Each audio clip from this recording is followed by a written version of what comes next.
તમને બતાવું ને એ ટીકુનો પરિવાર છે. એમાં કોણ કોણ છે?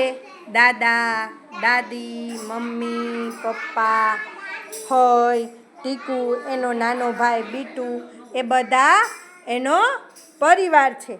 હવે ટીકુ એના પપ્પાને શું કહે છે કે તમે મારી સાથે રમશો? તો ટીકુ શું કહે? એના પપ્પા શું કહે છે કે હું તો બહાર જાઉં છું.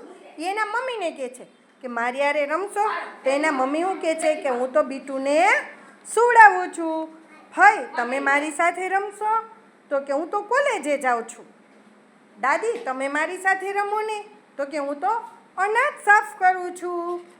પછી એના દાદાને કહે છે તો કે હું બગીચામાં કામ કરું છું. એટલે ટીકુ કારે કોઈ રમતું નથી. એટલે એના દાદા વિચારે છે આને નિરાશ જોઈને કે હાલો કોઈ આની સાથે નહીં રમે, હું જ રમું.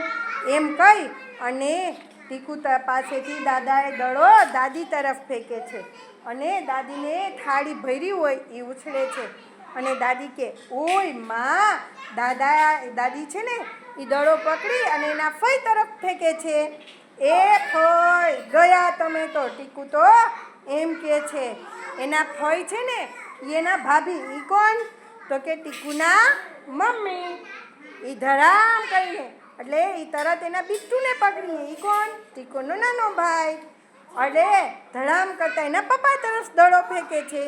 પછી જો બધા, અરે વાહ કેવા સરસ આખો પરિવાર છે એ રમવા માંડે છે એક સાથે. તમને બધાને તમે સાથે રમો ઘરમાં તો મજા આવે ને.